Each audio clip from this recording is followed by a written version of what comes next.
My home life can be likened to a perpetual game of monkey see, monkey do, especially with my son at the age that he is. He's coming up on 2 years, and I just watch him picking up on gestures and now even words that I use and his mama uses, his sisters use, and it's just so fun and cute to watch this happen. You know, when he picked up the head shake gesture for no, at first it was a little off balance and wobbly, more of a head jiggle, no.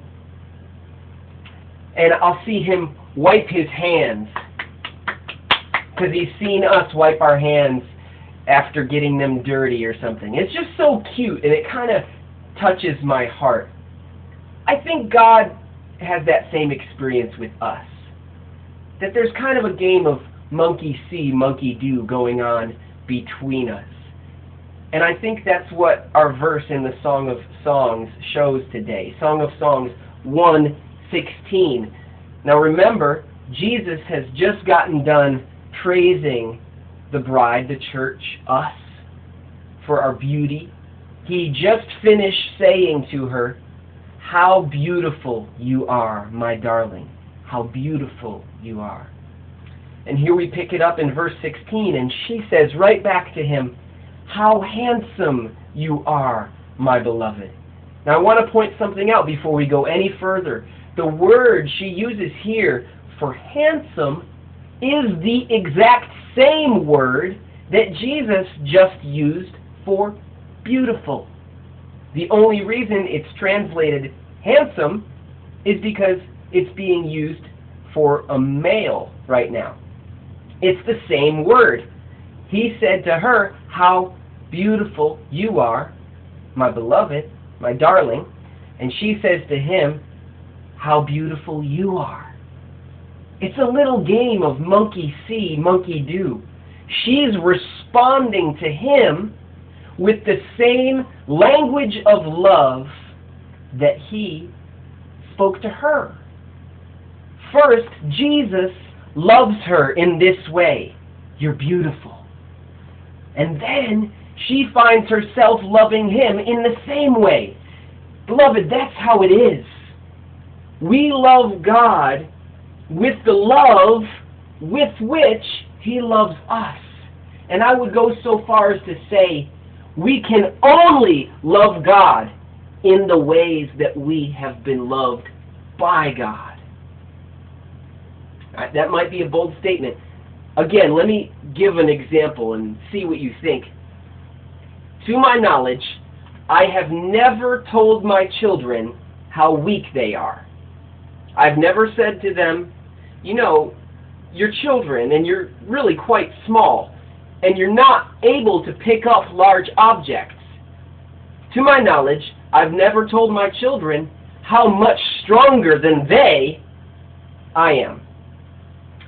I've never said to them, guys, look, you're small, I'm much bigger, I'm obviously much stronger, I can pick up much bigger things than you can, I'm a lot stronger.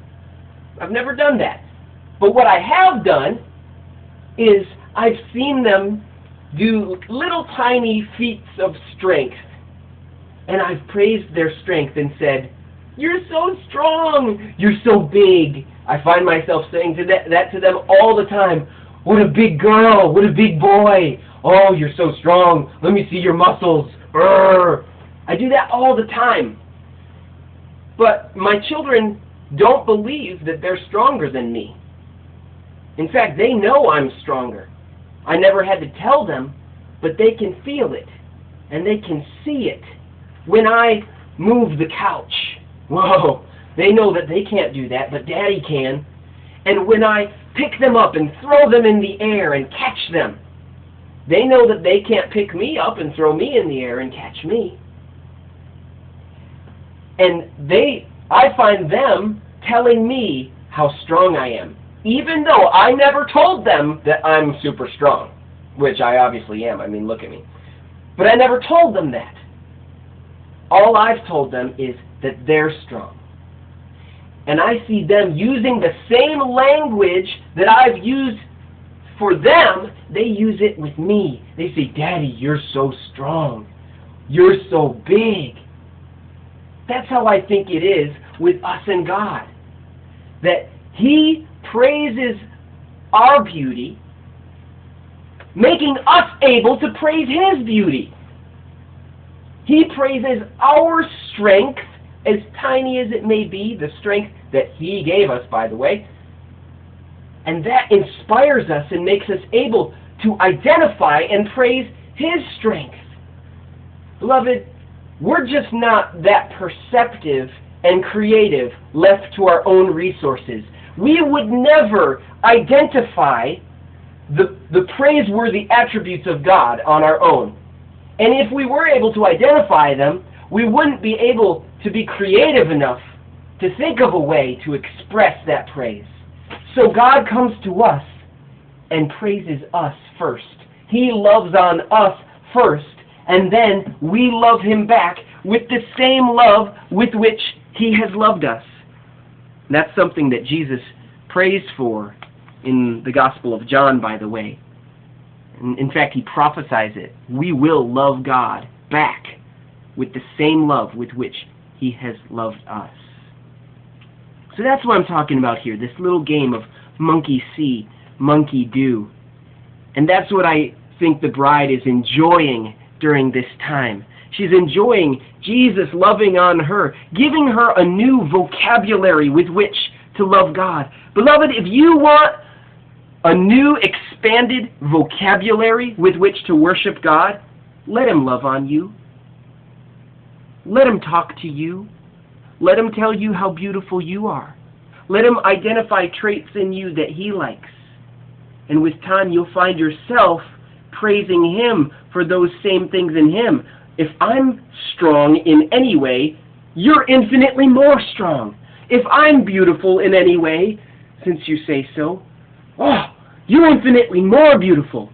I'm telling you, if you want to expand a living worship vocabulary, let God love on you. And that's what the bride is doing. She is enjoying it. She's loving it. She says, our couch, our bed, is luxuriant. She's saying, this place of rest where I get to lay here and be loved on by God, this is luxuriant. Not the same as luxurious. Luxuriant means green and lush and verdant. She sees that this is a place of growth, of growth, where she's in this secret place with Jesus. He's loving on her, and this is where her heart is growing. This is a place of growth for us, too. It's one of the things we need, essentially, in our life with Jesus. It doesn't mean we should always be by ourselves, just us and Jesus. We need to be with others, too. He's made that clear. But we also need to be away with Him, in the secret place, enjoying His love and loving Him back. It's where we grow. And she says, the house is built with cedars and the rafters with cypresses. She's identifying this place is strong, it is sound, it is sturdy and stable. She sees that this secret place that Jesus has built for us is going to last. That no storm of life is going to tear it down. That no intruder is going to break in and tear her away from there. That's impossible. Funny, interesting thing about cedar is it's an aromatic wood, and it has natural qualities that protect it against pests and against decay. She's seeing this place is not going to crumble with time, and nobody's going to break in and take this away from me. No one can take the secret place from you, beloved. Jesus has saved it for you and for Him forever. And it's a beautiful place. It's fragrant. So breathe it in. Enjoy that place even now. Let Jesus love on you and give you a whole new vocabulary with which to love Him.